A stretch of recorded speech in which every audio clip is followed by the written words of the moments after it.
unboxing is a book called The Big Bathhouse by Ro Maclear and Gracey Zhang.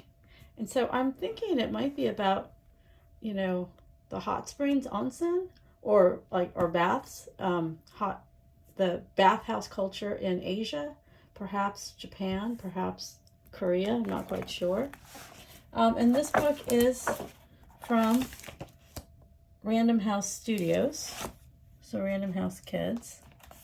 And this is when you go to, so Bachan, so definitely Japanese. When you go to Bachan's house, your aunties will be waiting, and they're going to the bathhouse. So the traditional Japanese bathhouse is, I don't know if they're going to sort of a public one bathhouse, or if they have a bathhouse at their own home. So let's see.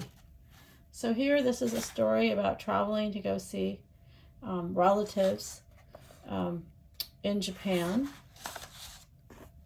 and she lives in the country for sure, and in what looks like a more traditional house. And then it says like time. It feels like, it actually feels like you forget about all the time that's passed and everything that happened to get you here. So it's sort of like you arrive and it's like, woohoo, there's no, even though you haven't seen your grandmother in a really long time, it doesn't feel weird.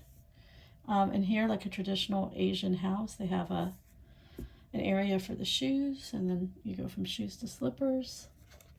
And they look very refreshed for being on a super long flight. And then the first thing they're doing is getting in their wooden sandals and wearing their yukata. And I'm glad they talk about yukata versus kimono, because those are they look similar maybe from illustration, but they're very different. A yukata is a cotton robe, and it's worn casually. It tends to be shorter. You wear them in the summer.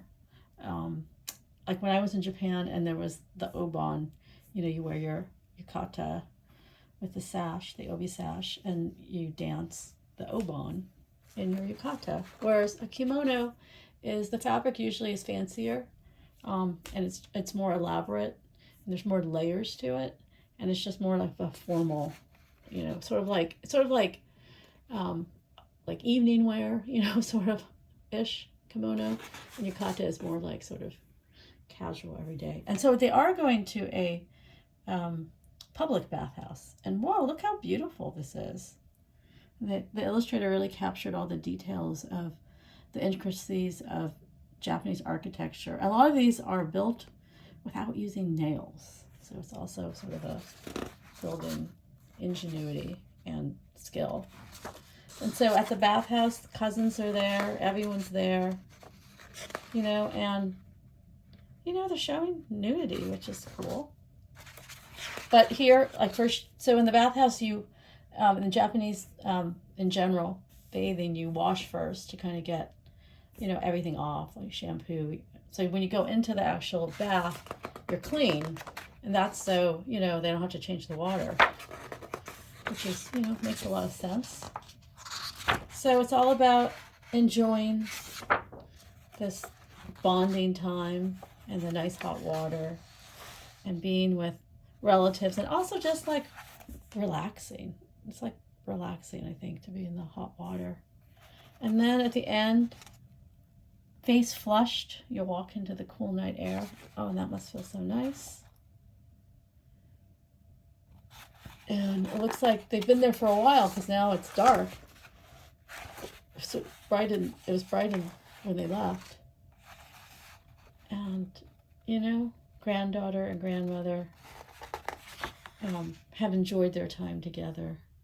And, it's sort of like a nice start to this visit.